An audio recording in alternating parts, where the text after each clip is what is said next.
Of course, we are on the doorstep of a new calendar year, and it's always a good time to make a New Year's resolution. And even though, of course, we don't follow the secular calendar, whenever there's an opportunity to improve and to accept upon yourself a new resolution to be a better person, it's always an opportunity to be seized. And of course, the best resolution that you could possibly make is to study more Torah.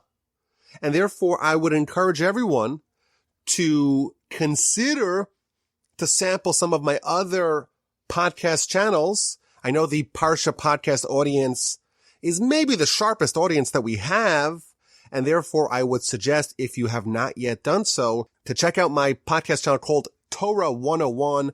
I think that would be a fitting channel for someone who has not yet sampled it. Give it a listen, see if you like it, and maybe that could be a way to study more Torah in 2021. So we're up to Parshas Vayechi, which is the last installment, the final Parsha of the book of Genesis. And we're about to say goodbye to the book of Genesis, closing that book. And of course, next week, please God, with the help of the Almighty, opening up a brand new book, the book of Exodus. And of course, we will look back on Genesis quite fondly. There's wonderful stories. There's wonderful drama. We meet great heroes and villains. There's great tension. The protagonist must face down great challenges. We read about great triumphs and great rivalries. There's all kinds of stories, and there's a lot of narrative in Genesis. But today, I want to focus on the book in general, the book holistically. What is the grand takeaway of the book of Genesis? What is the continuous theme of this first book of the Torah? Of course, we know the word Torah means instruction. And typically, when you think about the instructions of the Torah, we have the mitzvahs of the Torah, and there's 613 mitzvahs throughout the 5 books of Moses, starting with Genesis, ending, of course, with Devarim, with Deuteronomy. And all 5 books comprise the Torah. Yet it's not exactly immediately clear what the Torah, what the instruction is of Genesis. Of course, we're about to embark on the book of Shmos, the book of Exodus. And in that book, we will see a lot of instructions. There's all kinds of mitzvos, but in Genesis, there is a paucity of mitzvos. In fact, there are only 3. The mitzvah of procreation in the book of Genesis, chapter 1. And then there is the mitzvah of circumcision of bris milah in chapter 17. And of course, the mitzvah not to eat from the sciatica.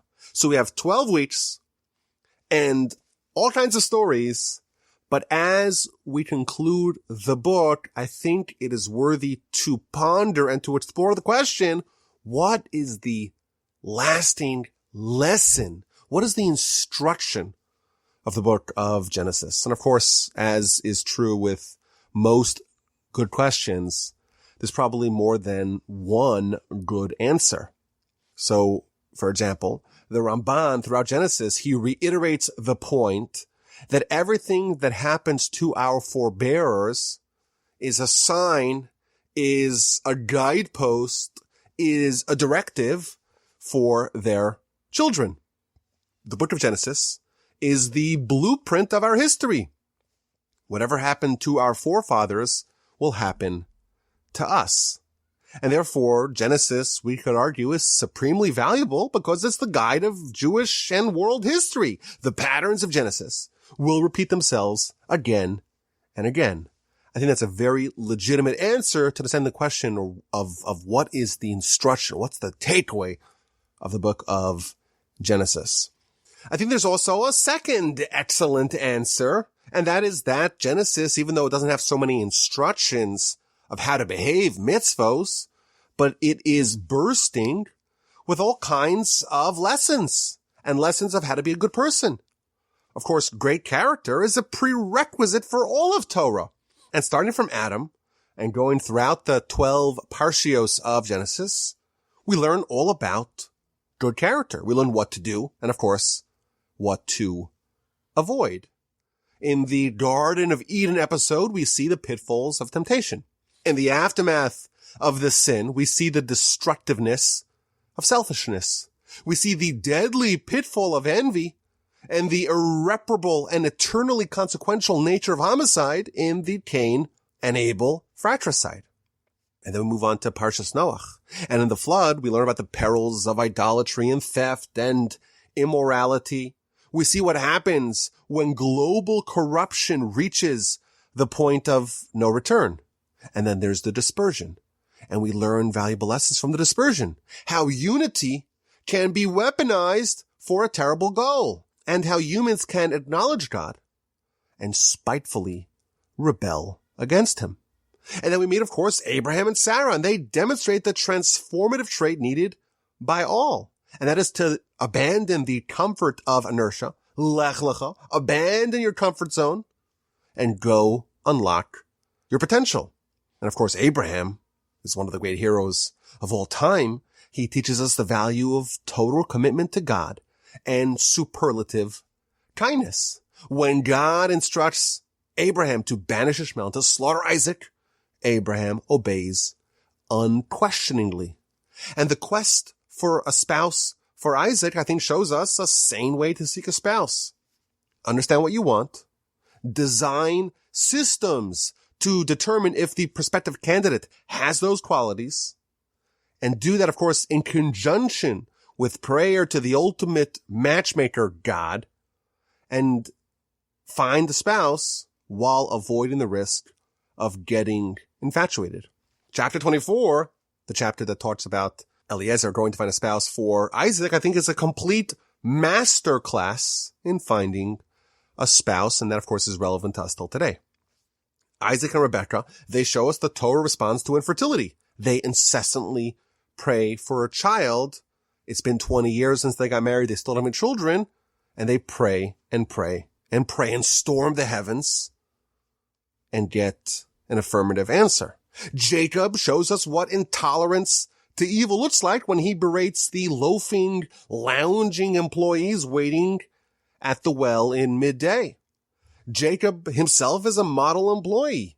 He, despite being continuously fleeced and bilked by his father-in-law / employer Laban, he works with complete integrity. When Jacob and his family abscond away from Laban, Laban comes and searches the camp from top to bottom and doesn't find a single thing that belongs to him.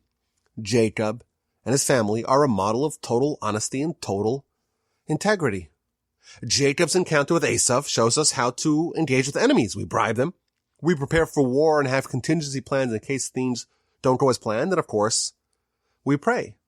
Jacob is the master of not responding reflexively and impulsively when Reuben acts inappropriately. When Shimon and Levi slaughter an entire city, he holds on to his criticism for decades, and he only admonishes them before he dies. Tamar teaches us to never embarrass someone publicly. Judah is the exemplar of admitting his own guilt. Joseph shows us how to tenaciously refuse to capitulate to sin. Joseph demonstrates how to see God's hand in everything that happens to us, even the things that appear to be quite negative. There are many, many wonderful, valuable, necessary lessons in Genesis. And I think that's a very good answer to our question. What is the takeaway? Why should we study Genesis? Well, this is a book of ethics and character, and it's the best of its kind. There's complete, comprehensive advice on how to become a master of self-control, on how to develop sterling character, and how to perfect and refine oneself. But today, I want to suggest a new approach. One that I think explains Genesis holistically, why the book ends where it does, and what is the transition that's going to happen from the book of Genesis to the book of Exodus. And I think it's valuable not only as a retrospective of what happened hitherto in Genesis, I think it's also going to get us in the right frame of mind for our quest to understand the book of Exodus. So I think we could suggest that Genesis, the whole book, is about finding candidates for a mission. And of course, the mission is Torah.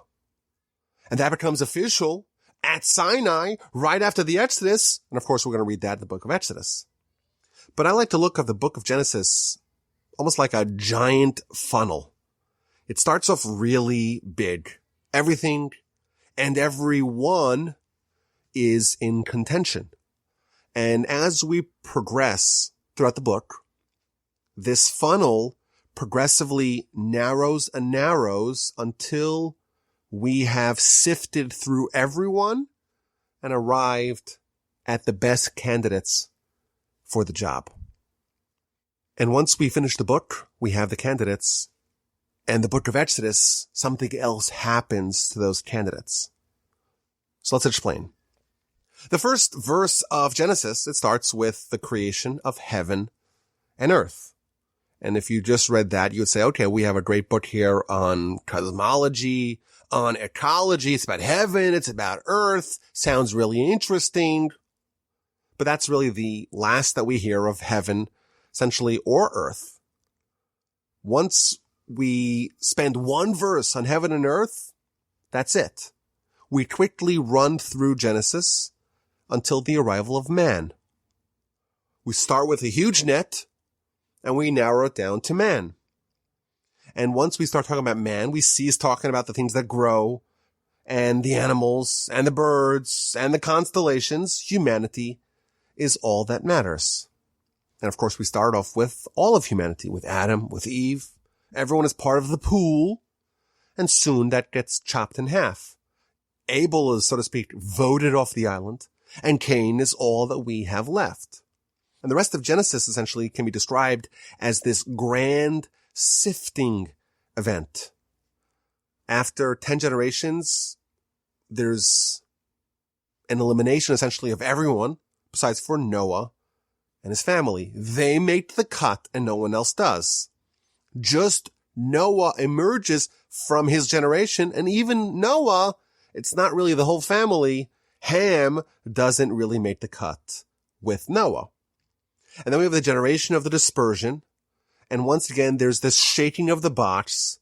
We're trying to find a candidate for a job, for a mission. And finally, after 20 generations, Abraham emerges. And he takes responsibility for changing the world. But even Abraham, it's Abraham, yes, but not his son Ishmael. He is almost discarded from the storyline, from the narrative. We follow the story of Isaac and not Ishmael. And even with Isaac, it's Jacob and it's not Esau. And Jacob's whole story is essentially for the last couple of weeks, it's been kind of touch and go. What's going to be with Reuven? He seems like maybe he's not a candidate when he tampers with Jacob's conjugal life. And then Shimon and Levi, they slaughter an entire city. Maybe they're not going to make it the next round. And Judah has his flirtations with being expelled as well from the family. And the brothers sell Joseph as a slave. Maybe they're done. And Joseph is stranded in Egypt. He's vulnerable to maybe losing his status. But ultimately, at the end of the book, what do we have? All of Jacob's children have been vindicated. All have been proven to be righteous. All are blessed by Jacob.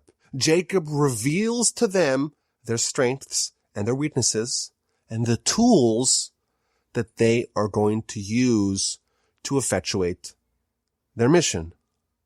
The book of Genesis closes with all the candidates, all the people, all the personnel, as they say. They've all been selected and they're all in place. Think about it. There are 3 mitzvos in the book of Genesis. According to this model, according to this framework, if you will, the book of Genesis is about finding the right people.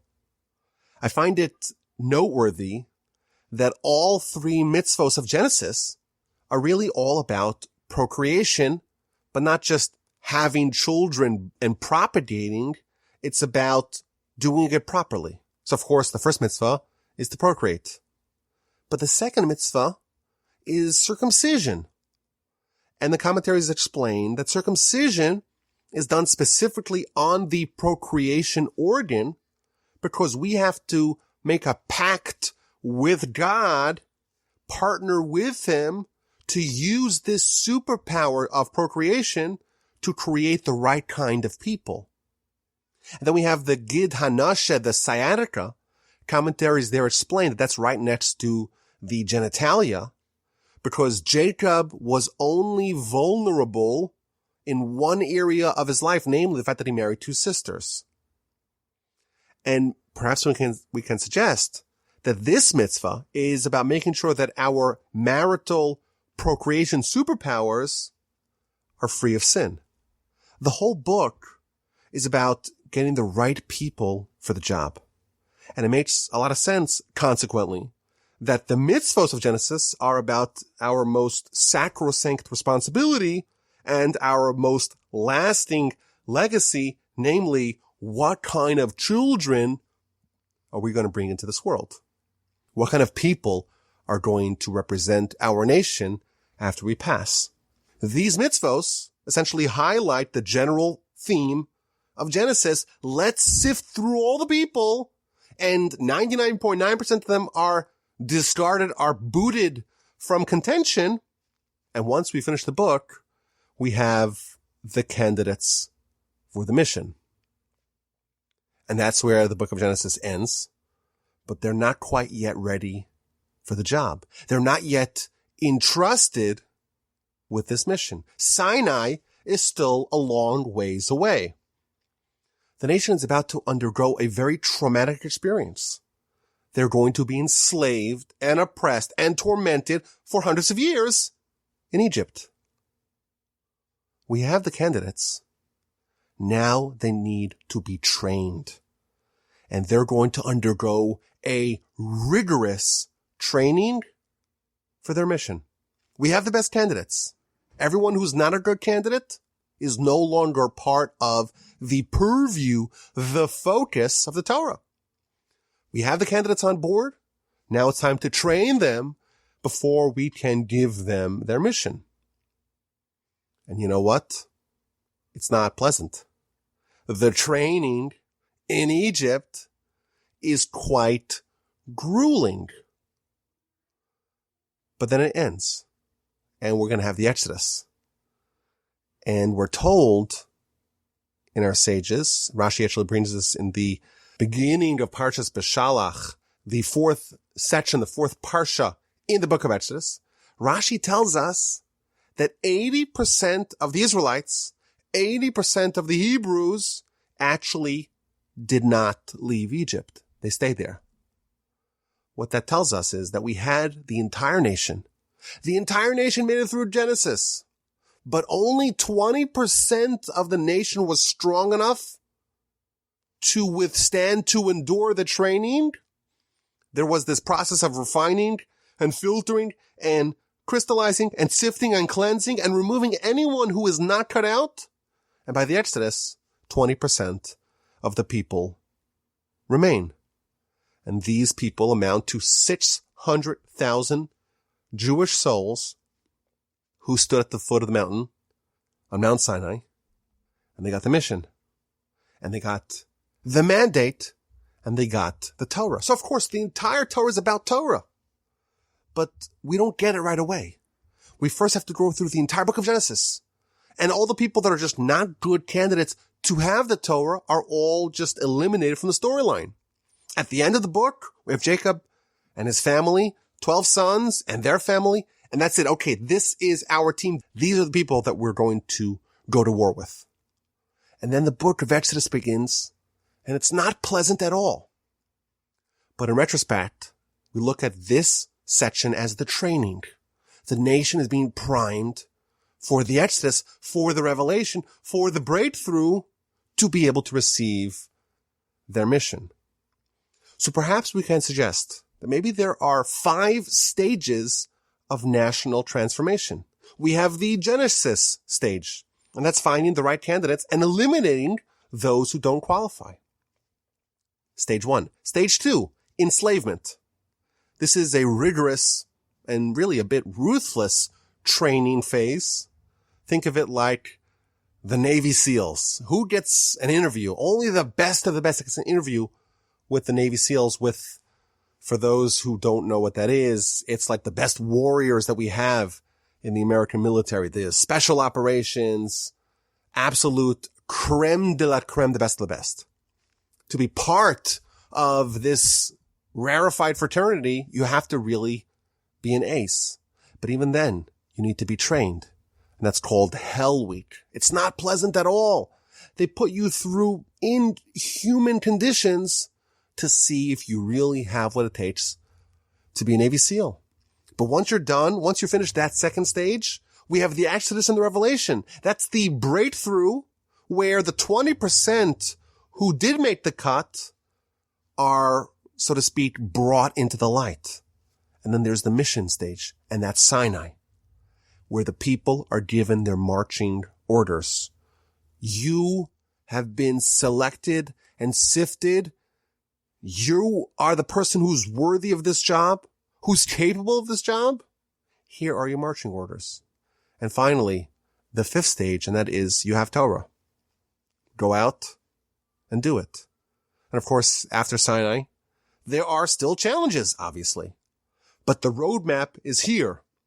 You know what you need to do. I find this kind of looking at the entire narrative holistically, big picture, I find it very empowering. If you are a Jew alive today, you are someone who made the cut. Out of all the people who dropped off at one stage or another, you endured. Everyone who is still around, everyone who is still part of this nation, you are someone who is capable of effectuating our national mission, but we also need you. You're critical. You're indispensable to the mission. You have something that you can and you must contribute. We exist. And we are after all this. We're after Sinai. Our existence is evidence to the fact that we already endured all the elimination rounds. How many people did not make the cut? 99.9999% of humanity were eliminated before Sinai. There were poor candidates who were just gone in Genesis. And there were good candidates who just weren't up to snuff and were eliminated in the Exodus, so to speak, stages of the storyline. And we got the Torah at Sinai. And the Talmud tells us that all Jewish souls, including, by the way, the souls of future converts, they were all present at that event. Thus we see how we are the 0.01%. We have all the abilities to be the ones who bring the world to its fruition. There's great joy and delight in this realization, but of course, there's great responsibility as well, because we are the bearers of Abraham's legacy. The world, humanity, existence is in our hands. I want to add one more point. I imagine that this model, this framework, it actually is true on an individual level as well. Our personal responsibility also follows this 5-step process. There's this selection of the candidates stage, the Genesis, if you will. And then there is the grueling training phase. Maybe we could call that the Egyptian enslavement. And then there's a breakthrough. And only after you have those 3 stages can you possibly get your Sinai experience. Can you possibly get clarity in what your mission in life is. And just as was true on a national level, our forefathers were subject to rigorous tests and trials before they were given their mission at Sinai. Each one of us, we too can have our personal Sinai. We too are the best candidates to fulfill our own personal mission. We've been selected for a task that only we can fulfill and no one else can. But just as our nation needed to be prepared and trained, we too must undergo our own Egyptian enslavement stage before we could have our own Sinai. So if you happen to be someone who's going through, maybe shall we say, a grueling phase in your life, recognize You are a Navy SEAL. You're an heir of Abraham. And now is training time. Now is Hell Week. Is it hard? Yes, of course it's hard. But that's by design. It's hard. It's painful. It's hellish. But it's not for naught. You are being prepared for your task that you must do. But before you know exactly what it is, before you have your Sinai revelation, you're going to be trained. You're going to be prepared in the specific way that you need for your mission. And you should know, and you to be comforted, that there is Exodus, there is revelation, there is breakthrough around the corner. Soon you too will be at the foot of the proverbial mountain, and the Almighty will show you what you need to do in life. May we all be so fortunate as to accomplish the reason for which the Almighty chose us to come to this world. And may we be among the fortunate ones who, when we get the opportunity to return our soul back to its owner, we can say truthfully, mission accomplished. Okay, this week's A and Q. I am so excited that we got through 12 weeks of the book of Bereshit, the book of Genesis. And in each week, thank God, we had a good question for the A and Q. And if you don't know what the A and Q is, if this is the first time that you're listening to the Parsha Podcast, well, first of all, welcome. Hope you enjoy. But the A and Q is the opposite of Q&A. Q&A, the presenter is given questions by the audience, and the presenter has to give an answer. A and Q is the opposite. The presenter throws out a question for the audience, and it's the audience job. It's their responsibility to think and hopefully submit answers. And if you want to submit an answer, of course, you can email me, rabbiwolbe@gmail.com. So here is this week's A and Q. Here's the question. If you look back in Genesis, we see that there's been a lot of suffering that the characters of Genesis have already endured because of sibling rivalry. Jacob and Esau, of course, there was a blessing for one and not for the other. And Jacob steals the blessing, and the other one, his brother, wants him killed as a result. And of course, the whole Joseph and his brother's story is one of sibling rivalry, but that's caused by favoritism. Jacob apparently favors his son Joseph over the rest of Jacob's sons, and Jacob teaches Joseph all his Torah, and he makes him a special tunic, and the brothers do not take it kindly, and they want to kill him, and they ultimately settle for selling him as a slave. And of course, things worked out okay in both of those instances. But you would imagine that Jacob, once he puts it all back together, he realizes that maybe it was a mistake to show favoritism. And apparently in our Parsha, Jacob has not learned his lesson. We're told that Jacob studies with one of Joseph's sons, Ephraim, but not the other. Rashi tells us that in chapter 48, verse 1. So we have Ephraim and Manasseh, two brothers, and apparently Jacob is still showing favoritism to Ephraim over Manasseh. And of course, there's the dramatic crisscrossing of his hands to indicate that Ephraim is greater than Manasseh and deserves a greater blessing. Moreover, in our Parsha, Jacob gathers all his sons, 12 sons, and he's going to give them a blessing.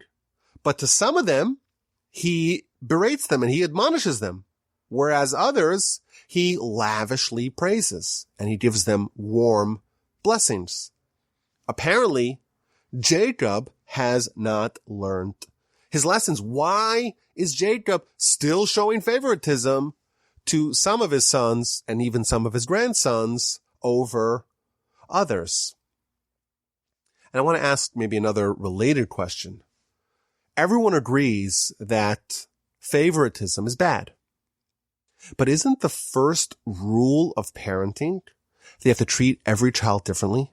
Every child has to be treated like an individual in accordance with their unique characteristics and identity. So how can you have tailored parenting without the negative consequences of favoritism? If you have an answer, shoot me an email, rabbi@gmail.com. Okay, here's the answer to last week's A&Q. Of course, the question was, Joseph did not want Pharaoh to know that his brothers were really talented. And therefore, he took all kinds of measures to make sure that Pharaoh does not enlist them to work for him. He tells Pharaoh they're shepherds, and he tells them to tell Pharaoh that we're shepherds, and he'll present Pharaoh with the weak ones. And indeed, Pharaoh does not try to hire Joseph's brothers. And the question is, what is so bad with a little clout, with a little power? Joseph, after all, he did very well in Egypt. Why is he so worried if his brothers get hired as governors, as politicians, as military people, as ministers in the government? Why is he so worried that Pharaoh is going to hire them? So as always, the Parsha Podcast audience never ceases to amaze me. Our friend Sam came up with an answer that I had not thought of. And that is that in Joseph's dream, he foretold that he's going to rule over his brothers, not in concert with them.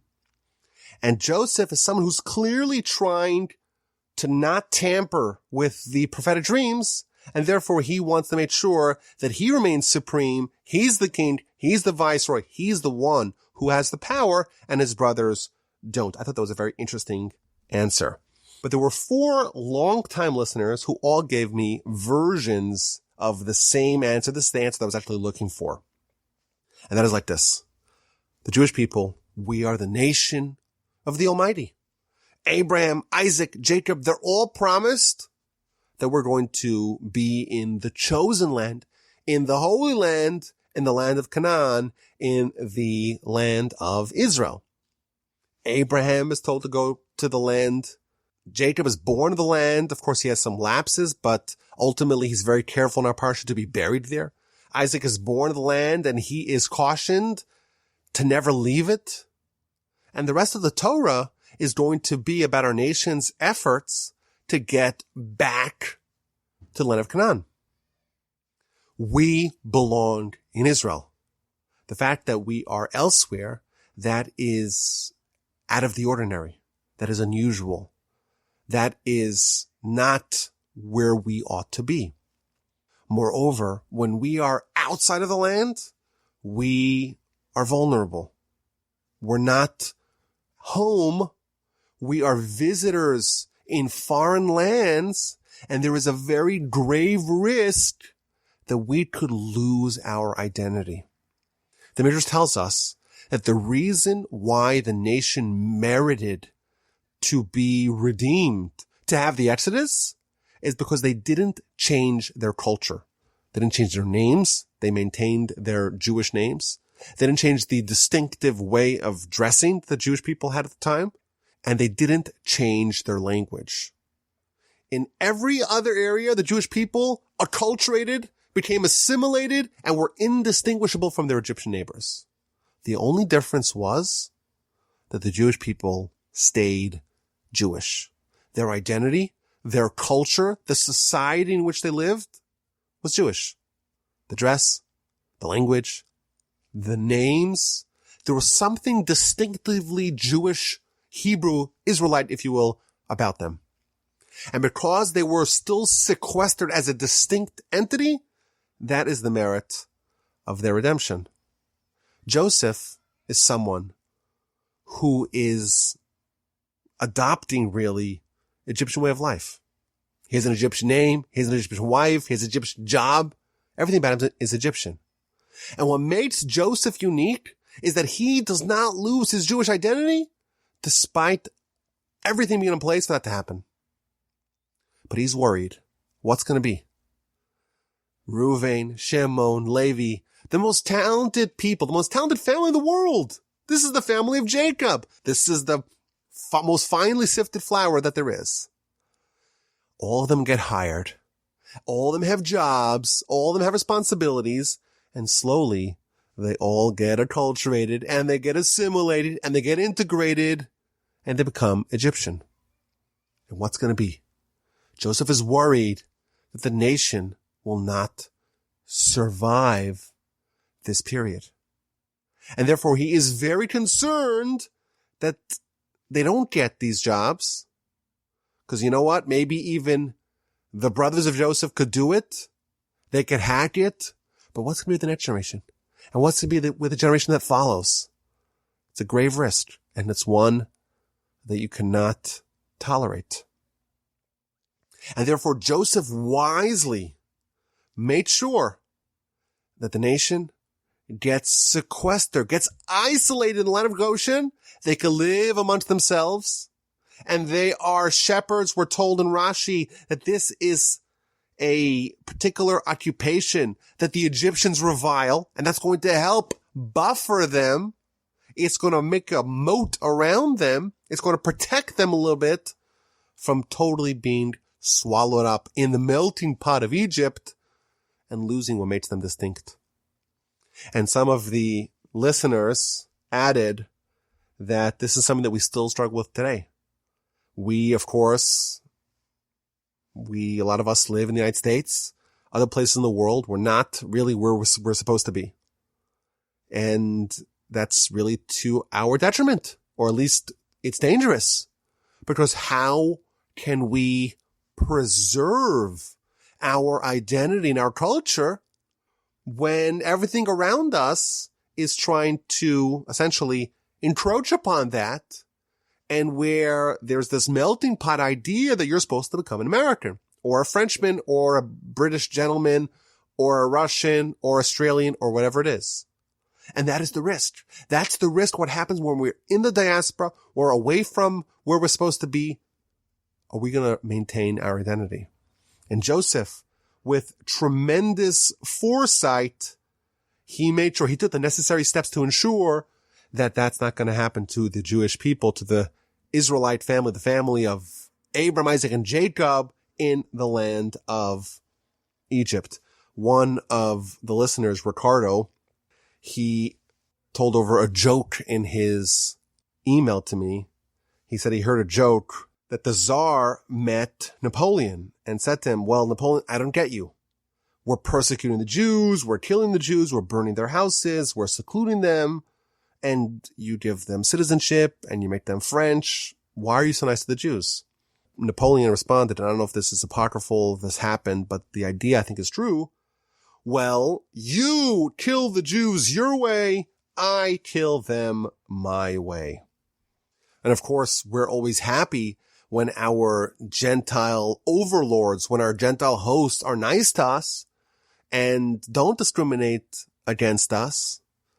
But there's some truth to this idea that, for example, when the Jews arrived in their masses to the United States and they didn't maintain their Jewry, of course many did, but most, if you will, didn't, a lot of them just dropped off the map and became totally assimilated. And unless we have something that changes drastically, they're lost to their people. And that's what Joseph was worried about. And therefore he said, okay, I'm going to do whatever it takes. I'm even going to forfeit on power and clout to ensure that my brothers and the family can live by themselves, can be a little bit insulated, and be protected from the great peril and danger of total assimilation and acculturation into the Egyptian way of life, which, had it happened, we're told, would have precluded us from ever being redeemed. I thank you for listening. I thank you for your tremendous outpouring of support to the Parsha Podcast, to Torch in 2020 and throughout the book of Genesis. I look forward, please God, next week to have another episode of the Parsha Podcast, beginning the book of Exodus. Have an amazing rest of your week. Have an amazing Shabbos, and best of luck and regards.